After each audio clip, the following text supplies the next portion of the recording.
All right, enough of the intro. Y'all already seen me talking quite a lot this morning. We got one more for you here. So this is a really good one. Got a really good consultation request from a good friend of ours. Move the camera back over here. Be more professional. Iraq discipline. Let me go ahead and pull up the message. Welcome on in, Eduardo. Good to see you.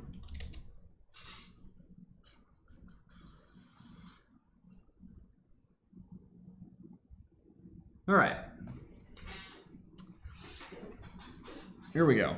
This is a really good one about financial advice. So first off, full disclaimer, right? I'm not a fiduciary or whatever. You know, this is not professional financial advice. This is personal finance advice. There is a difference in the legalese of it all. Don't fucking sue me. Don't be that person.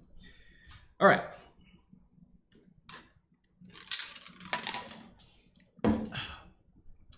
Hi, Bull Muscle. I'm currently in more of an entry-level job right now, and I'm looking for ways to get a pay raise. I've been looking for other jobs to apply for to at least get an offer, but I'm not sure what my next move should be. I currently work in a state job which, compared to the private sector, has lower pay, very good benefits, and we'll talk about that later because it does matter here, and excellent job security.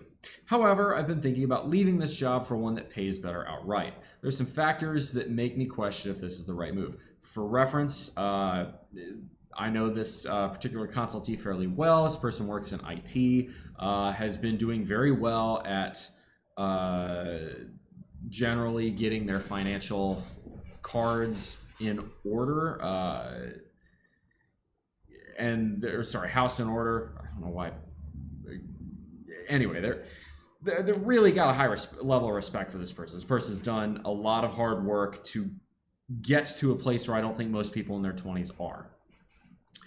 Whether or not I leave it all depends on if I receive a good enough offer for a different job in terms of pay. Yes, so this is one where you're going to want to make a pros and cons list of everything. And I've done this for previous jobs before where I'm going to list, starting from what's the different pay.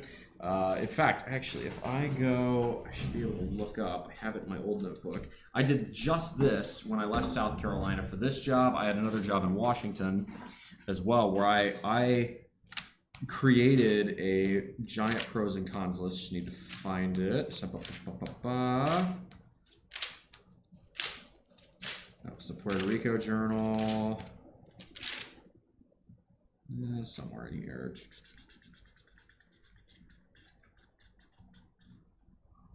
Here we go. So yeah, I did a total weighted pros and cons list. So, right, it doesn't really matter what the details are, but you see South Carolina, Hawaii, and Washington. Those are my three opportunities. So this starts out with, what I would do is take different categories, right? And you're gonna have obviously the pay, that's a big deal. Then you're going to talk about, is telework a benefit?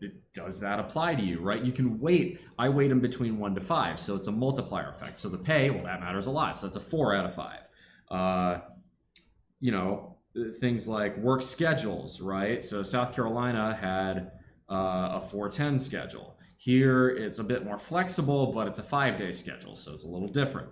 Then you've got benefits, so healthcare, pensions, 401k match or contribution. So those are all important things. Give each a category and then weight them accordingly from 1 to 5. Then what you do is, right, you give each a score between 0 to 5, right? 0 if the job really has nothing there for you in that category. You shouldn't have that many zeros, but anyway, what you do then is you multiply. So let's take pay for instance. South Carolina, my pay was going to be pretty good, so it was going to be a 4 out of 5. Multiply that by 4 is 16. And then for the next thing, telework, I only get 1 day sometimes, which is a 2 out of 5. I got lied to about how much telework I would receive here in Hawaii, but right, you can only take certain things at face value. So weight that accordingly. So that was 2 times a weight of 2. That wasn't as important, so I only get 4 points for that. And you add them all up and you come up with a total score. It ended up being, I think Hawaii would come first, Washington came second, and then South Carolina came third. Financially, South Carolina actually won, but my finances are such that I didn't have to worry about it. So if you want to see my exact process on that, let me know. I will, I'll be happy to show that to you. Anyway.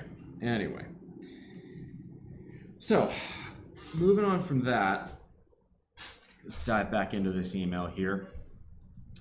One of the benefits of my current employer is the support network I have with coworkers and managers. Okay, so it sounds like you generally like who you work with on a day-to-day basis. That is an underrated perk. There's also a path of advancement to a team that does more of the work I would like to do, and we've talked about what that work is privately as well, if I want to stay. But it may take me a few more years to get where I want to be if I stay versus looking for a different job. All right. I'm currently living at home with my parents, and thanks to their generosity, I've been able to save 73% of my take-home pay. Bravo. Especially on your current salary, that is unbelievably impressive, okay? On your current salary, that is, let's see here, just doing the math in my head. That's fantastic. That is unbelievably impressive, for sure. Yeah, that's really good, which means your taxes are also incredibly low. So that's fantastic as well. I'm currently on the lean fire path, as you should be, as any man should be in their 20s, or woman, but most women don't come to me for advice, which is their loss, frankly. But I would like to move out and become more independent down the line. I would like to maintain this savings rate, but I'm willing to make some sacrifices for it, which you'll need to, for more independence and personal growth opportunities for a savings rate of something more like 50 to 60%.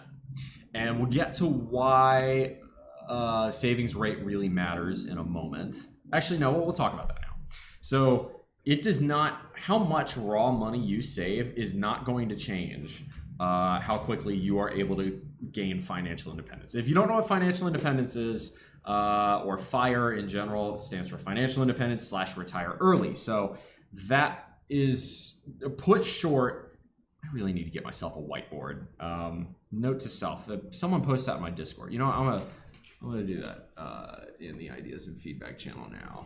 Note to self, get whiteboard, because this would be really useful for that. Hang on one second. By the way, ENB 2002, I saw you threw a super chat at the end of last broadcast. I was already shutting it down, so thank you very much for that. It's very much appreciated. Anyway, so yeah, I will get myself I need to bring back the whiteboard. The whiteboard was something I regret not bringing over here. Anyway, but you're saving a huge amount of your take-home pay, living on very little. You're with your parents. You know, that's fantastic. And it sounds like they're generous. You know, hopefully you're contributing, doing chores, and you know, maybe offering to pay them rent. A lot of parents are too prideful and they won't take it. You know, be reasonable. Don't take advantage. I would like to make a target date for FI until I am more independent, but I think the biggest issue for FI for me might be paying for my medication. I have a chronic health condition, and this is an actual chronic health condition, okay? Not, I have anxiety. No. This is an actual chronic health condition that requires me to be on a very expensive medication for the rest of my life. And right now, like most people, the cost of that medication is covered by insurance through the workplace. Thankfully, with my insurance and copay assistance, I actually have a $0 copay right now. That's a huge deal. That is a concrete amount of money. It also means with your current health condition that a HDHP is probably not as beneficial for you as it would be for someone who doesn't have that condition. So HDHP stands for a high deductible healthcare plan. It is a triple tax advantaged healthcare plan that, if you don't have a lot of medical expenses, is a great way to save money and dodge the tax man very legally. Minimize your tax bill. If I stay with my current employer for 20 years and take my pension out as an annuity, I can get premium-free health insurance. And that's a big deal, but we're going to talk a little bit more about that. If I choose this path, that will allow me to retire at the ripe old age of 41. Bravo again, assuming I have enough money to live off according to the 4% rule. So let's talk about savings rates. All right.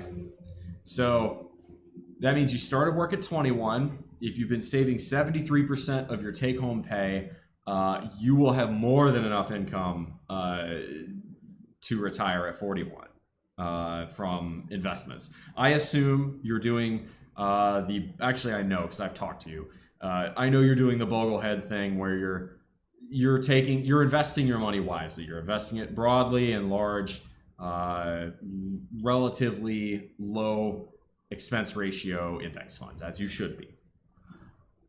However, I'm not sure what could change in the future. Would I have better opportunities for personal and professional growth if I leave my current employer for a better paying job with similar benefits elsewhere? Could a cheaper medication for my health condition become available? Do I have my life good enough right now that I should stay put and wait for a few more years to move on with my current organization and get more of what I want? So, better paying job with similar or better benefits elsewhere. With your skill set and more importantly with your work ethic, the answer to this question is yes, you do. However, how much better becomes the golden ticket question. So we'll talk about that. Could a cheaper medication for my health condition become available? It could, but knowing how drug prices are in the United States, I wouldn't bet the farm on it. Is your life good enough right now that you should stay put for a few more years to move with your current organization and get what I want? Your life, based on your current savings rate, is pretty good.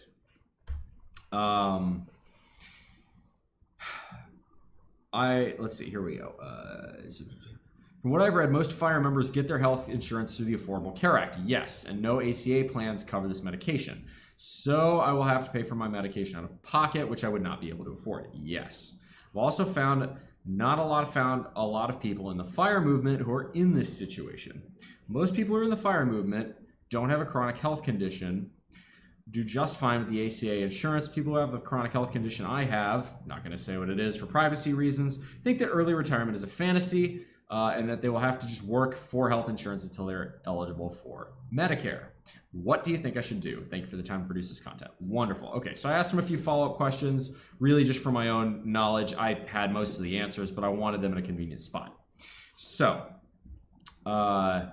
it would be a increased delta. He's expecting about a pay bump of about $19,000 a year from his current pay. And you are paid hourly, and any job that I get at that point may be salaried. That's a downgrade, okay? With hourly wages comes time and a half overtime, especially with your line of work. If you ever have to work overtime, you will get rewarded handsomely for that. So you're currently making, I'll keep your exact numbers private, but you would estimate that you would pay, you're saying about $1,000 a month more in expenses if you move out of your current home. This is where I have a problem with your numbers a little bit. You're saying that take-home pay, you're able to save 73% of it, and you want a target of 50 to 60%.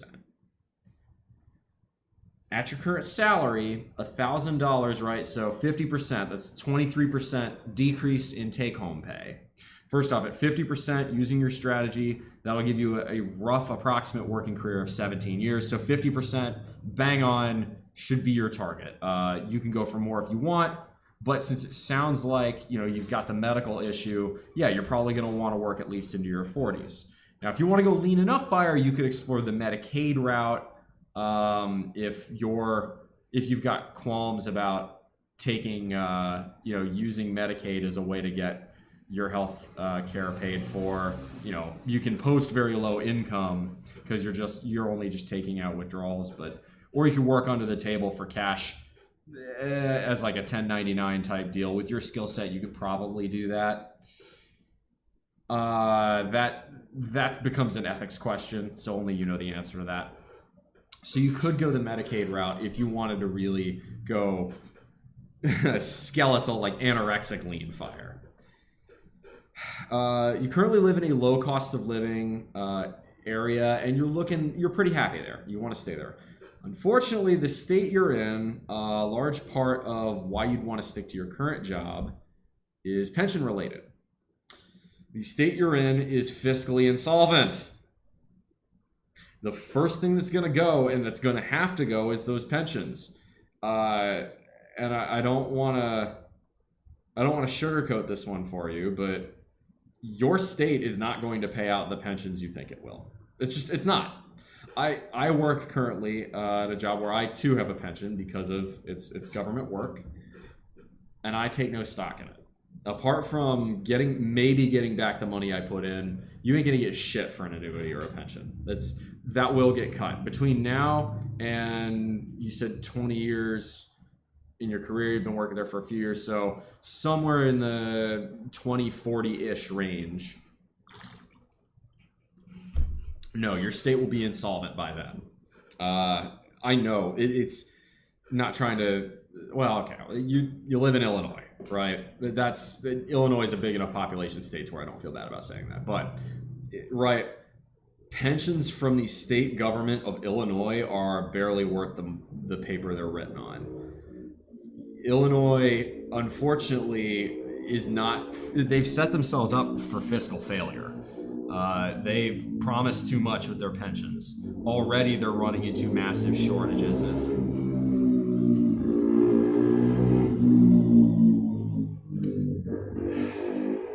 Fucking motorcycles. Already, I can never tell if they're as loud through the microphone as they sound coming through my window. But anyway, unfortunately, the state of Illinois is not going to pay you what they have promised you. They're not.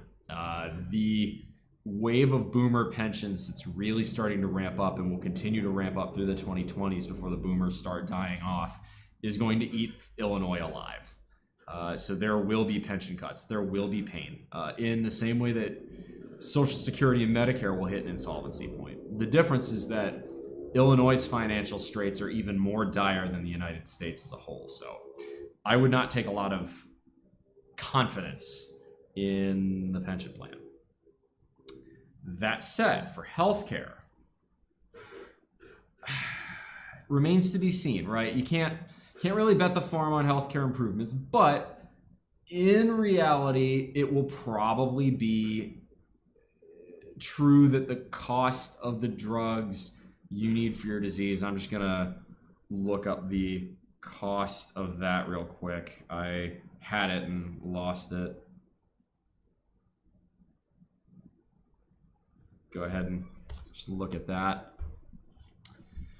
Over the counter. So one thing you could do, given that you live in Illinois, you may want to look at traveling, especially if you go the fire route, for the medication, traveling up to Canada or down to Mexico and bringing it back. Medical tourism is a big thing for a reason.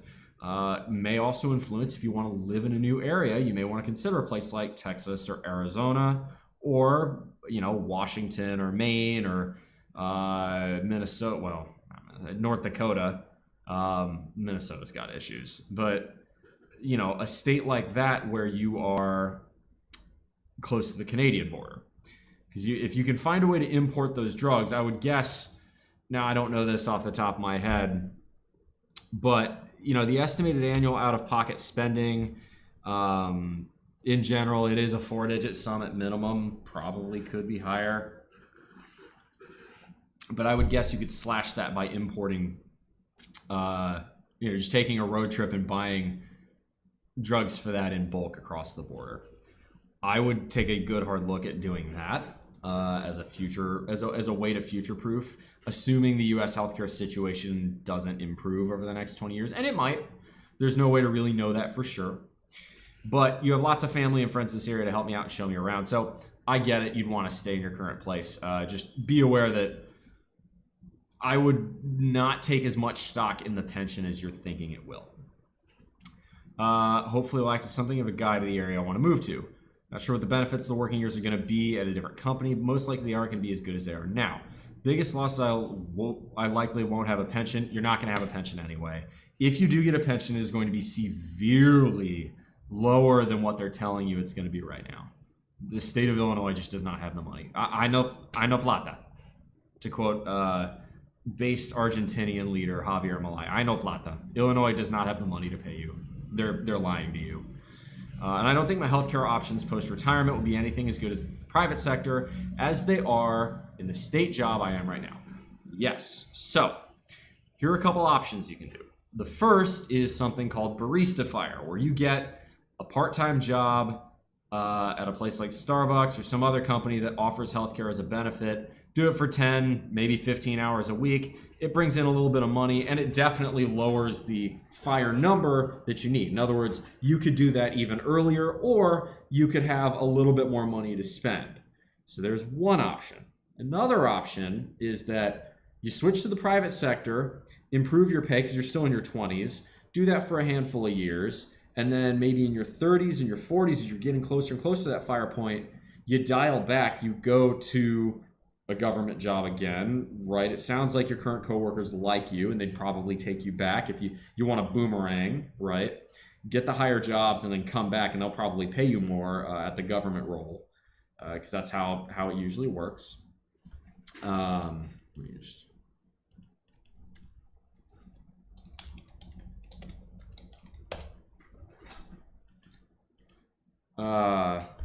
Healthcare situation is definitely going to get worse now. I'm not sure. Right, we're talking 20 years from now. We're not talking about the next year to 4 years. We're talking about the long term. So 10 pounds lighter, good to see you. Welcome on in. Adam Westish, good to see you. Welcome on in. So I would say, again, you live in Illinois. Illinois' pension is not going to be there when, by the time you retire, the boomers are going to take all that. Whatever doesn't get taken by the boomers, Gen X is going to take it. Your ass ain't getting shit. Illinois is not fiscally solvent right now. Their pension system's fucked. So if I'm wrong, there's another one. Let's say Illinois gets its financial house in order. It would be a fucking miracle if they did. Like, short of maybe Louisiana, I don't think any state's finances are more fucked than Illinois. Louisiana, mostly because the state is literally sinking. And that's not even global warming. That's just erosion from oil and gas drilling. But for Illinois, I would say if for whatever reason you can find that the pension or the benefits are there, you only need to work, right? You don't care about the pension so much as you care about the medical benefits the pension provides. Sounds like you only need to work a few years to get that. If you need to work the full 20, this comes down to, now you got to get into the finances of it. So, and we'll address the whole moving out to be independent thing in a second, because that's a definite factor. Let's say there's a delta of $19,000 in pay right now. So $19,000 works out roughly to divided over 12, so it's 19 grand a year. Well, you got to multiply it by 0.9 because at least 10% of that's going to go to taxes. You're at a fairly low tax bracket, so, and you're clever, you'll figure out ways to use 401ks and all that to keep your tax bill low. So times 0.9, 17,100 divided by 12 is about $1,400 a month. So we're going to do $1,400 a month multiplied by 173. In other words, this amount of money compounded over the course of 10 years is $242,200, okay? So you take that out at a conservative rate, 4% interest rate per year. That's going to be 0.04. That's going to give you $9,600 a year extra in income to work with. Now that $9,600 a year might be enough to cover the Crohn's medication. Shit, I'm sorry. The disease medication. Sorry about that. But the I think I would say it probably is. I think that's almost 10 grand a year. Most diseases are relatively affordable. I don't think that one's quite, the medication for that's quite as bad as, say, cancer. And again, with the way generics usually, even in this country, work, is that prices do tend to come down over time. Not always, but usually. I would not base your decisions off of public policy. I don't think we're getting universal health care anytime soon. no matter who is in office, just because there's not the political will for it. If it was going to happen, it would have happened in 1974, 79, 92, or 2008, and it didn't, and on any of those 4 counts. So the system is what it is. You got to work with it. As for, I would say right now I would lean in the direction of taking the new job. Just because, again, that is a lot of money. That is a near 50% salary increase. And let's dive into, we've talked about the career side of things. I would say look for the new job. If you really want to stick with your current job, you really like it, and you really think you have a lot more faith in the government to live up to their promises than I do, consider using that as a cudgel to make your manager move a little bit faster. It's a dirty little secret, right? They can say, oh, it's not in the budget, or oh, it's not in the this, that, or the other, or oh, we'd love to, but we can't for whatever reason. When you say, hey, I got another job offer right here, and the math don't lie, generally speaking, it makes a manager fucking move. So let's talk about moving out of the parents' house. You're still in your 20s. As far as I'm concerned, there's no shame in that.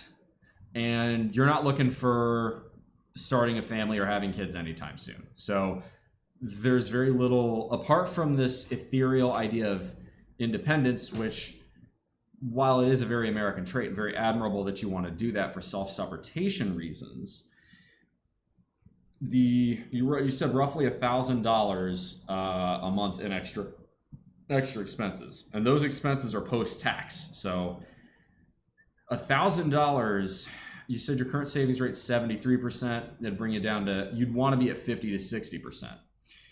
The only way I can make the math work to keep that savings rate on the better side of 50% while you want to be independent is by taking the new job. So if you want to stay at your current job, you're not going independent unless you want to really drop your savings rate, because that's a good chunk of money. $1,000, right? $1,000 a month saved and invested over 10 years. And historically, average S&P 500 interest rates is $173,000 over 10 years. Which is roughly $340,000 over 20 years, or, well, over 40 years, it's $1 million. So a little bit more than $1 million, actually. So I think the crossover point's something like 35 years, it becomes $1 million. So it's a lot of money. And at your stage, every dollar you save now has a much higher value than dollars you'll save in the future. I personally would give you the advice of stay with your fam for another year or two, take the higher income job, and stack a little bit more. That's going to give you a lot more advancement through your 20s. Independence wise, there are pros to it. Being able to poop with the doors open is an underrated experience. I will give you that. But for the experiences you want in life, first off, you said you'd wanted to maybe consider having a job in a new place at some point. Well, that's going to require time to travel, and you want time to travel. You could set up a really good time for a road trip if you take the new job and then switch and just say, hey, I'd like to start a month later. Well, you can go and travel, and if you're staying with your fam, you can keep your stuff there. You don't have to worry about it. You don't have to pay rent on an empty building. It definitely will save you money in the short run. As for moving out, if you do really decide you want independence, talk to friends, find a reliable friend who's clean, who's efficient, and who pays their bills and has a steady job. You don't want to be a roommate with an unreliable tenant, but consider a roommate. Because if you do that, I think that will keep your expenses, that delta in expenses, below $1,000. And the way it goes here, right? So if you get a pay increase of $19,000, but you go independent of your parents, and you're spending $12,000 a year more now after taxes, right? So take $2,000 off the top for taxes on that 19. You're at $17,000 minus $12,000. You're really only up $5K for a salary job as opposed to an hourly, where you may end up working longer hours anyway. So, and at 5K, you mentioned the medical benefits won't be as good. So I don't know exactly what that is, but I would say at present, pursue the new job, get more information on it. If you can figure out what the healthcare benefits are and if they're close to what you get now, that's going to help a lot. In general, I lean towards go for the new job, and in general, I lean towards stay at home for a few more years. There's no reason, right? So no, I did not have that luxury. When I found work, it wasn't near where my parents were, so I had to go out on my own. And while I was able to stack a large chunk of my income away and become financially independent, which I effectively am now, thanks to the miracles of capitalism, I was making a lot more money than you were because I was a mechanical engineer coming out of college, and now I'm a nuclear engineer. There's just the supply and demand means my wages will be higher. All right, fucking truck. Is what it is.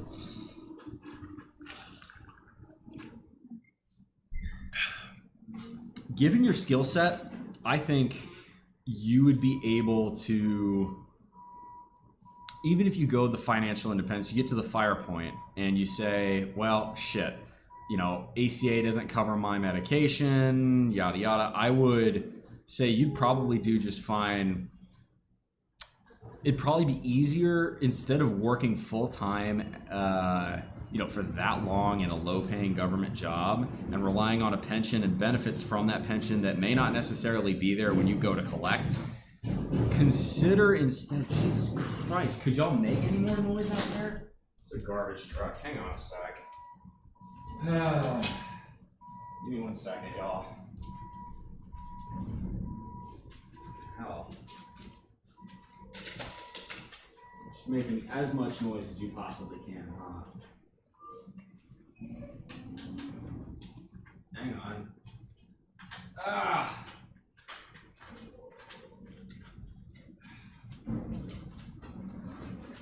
God damn, shut the fuck up.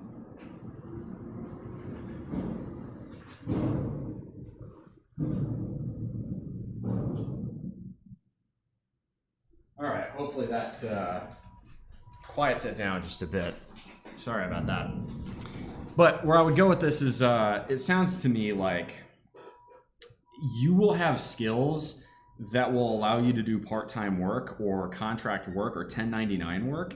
I would consider, if you get to that financial independence point where absent of your medical expenses, you're financially independent, consider working part-time and then taking that money and going to Canada or Mexico for your medical needs, handling them up there, because you're right at that point, make that like a, $10,000-$20,000 a year, however much you need. It probably won't be that much, probably be less, but that should more than be enough to handle all your expenses related to that, especially in Canada or Mexico.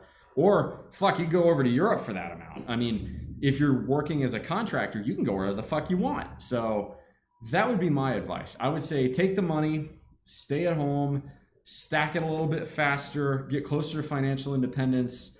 I would trust, knowing you and knowing your work ethic too, I would trust my own hands over the government's hands. I think you're a really intelligent guy.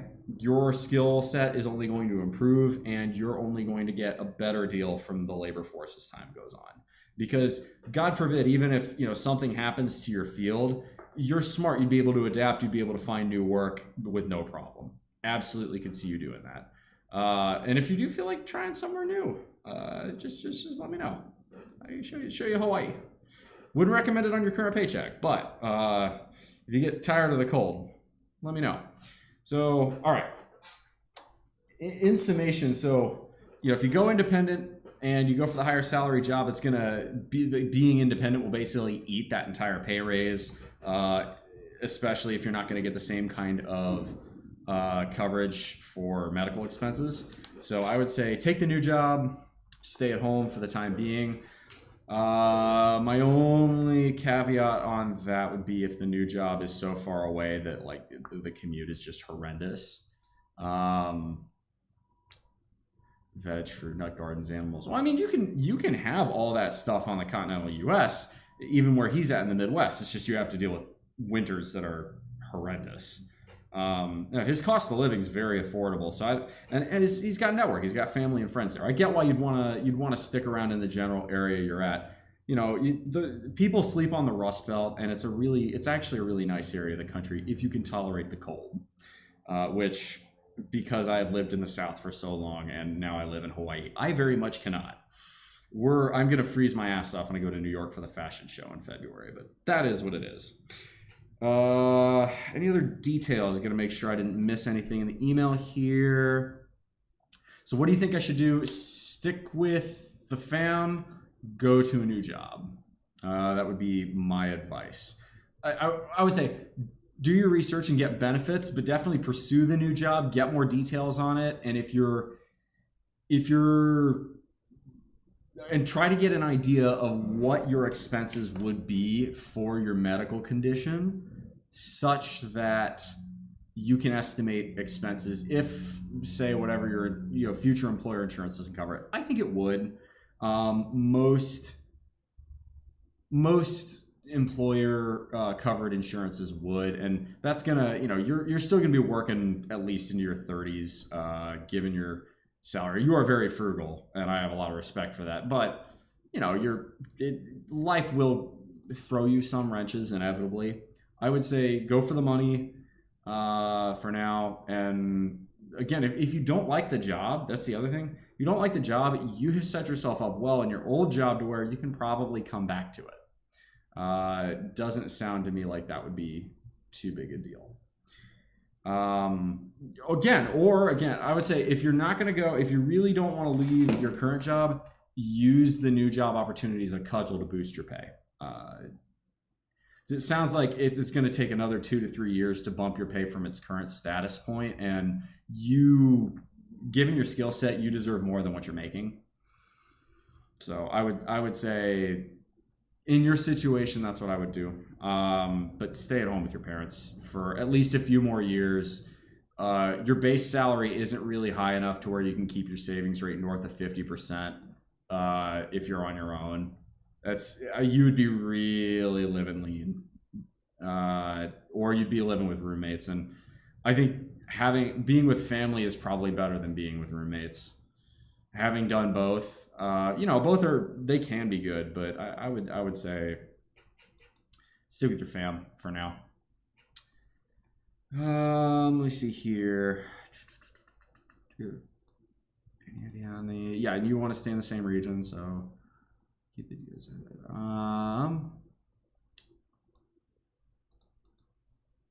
Projected. Yep. Make sure I didn't miss anything. Yeah, I would say, you can, it sounds like with the new job, you'd still be able to stay with your family. You'd still have your friends network. I would go with that. Anyway, I hope that was helpful. Before we head out, I'm going to talk a little bit story on college football, see what's going on right now.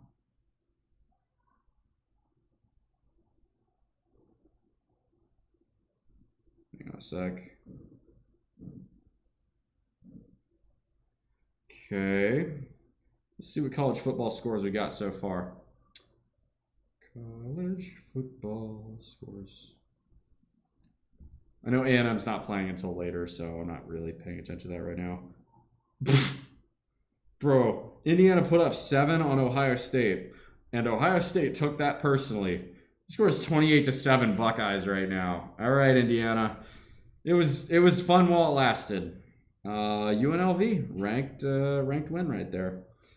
So you got Miami over Wake Forest. Illinois struggling with Rutgers. That's interesting. SMU continues to dominate. Watch out for them. They might just make the playoffs. Ole Miss knotted up in the swamp with Florida, so that could be a big deal in the SEC. Georgia, the fuck? Y'all gave up 21 to UMass? Bro, A&M didn't do that in the Jimbo years when we played UMass. What are y'all doing? Georgia. You there, buddy? What the fuck, Georgia? See, 20, yeah, Tennessee beating UTEP. Any other scores? Let's see here. Any other useful scores? Had some action, don't really care about. Georgia Tech beating NC State. Oh, that was a close game. UTSA beating Temple, Michigan State beating Purdue. Meh. Iowa beating Maryland. Boston College whooping up on North Carolina. That's interesting. Liberty beating the Hilltoppers. Florida State shutting out Charleston Southern right now. This is how low the expectations have fallen, Florida State. Congratulations. Brock, hey, welcome back from Twitch. Yes, we are no longer on Twitch, so this is it. YouTube is the way of the future for this channel. So hit that like button, hit that subscribe button, hit that notification button if you want more Bull Muscle content. I got James Madison up on App State. Got New Mexico State looking to bounce back from their previous loss to Texas A&M against Middle Tennessee, up 7-0 each. Rice and UAB tied up at 14. And not much else going on right now. So Ole Miss at Florida. That's real interesting. So we'll see what's going on there. Looks like I've got another consultation email that came in. So I'll probably look to answer that tomorrow. Probably not today, just because I've already done 3 videos. I don't really feel like doing a 4th at the moment. If I have the time, I'm going to probably write them a follow-up email, and we'll go from there. So that is it for today. Probably not going to be live again until tomorrow. It's going to be 5 a.m. Hawaiian Standard Time, 7 a.m. Pacific. It's 10 a.m. Eastern. Until then, y'all, make good decisions. Make those good decisions. Good decisions form your actions. The actions form your habits. The habits form your values. Values form an ethos can be the guide star through the rough waters of life. Much love. Come in for the hug. Shoots.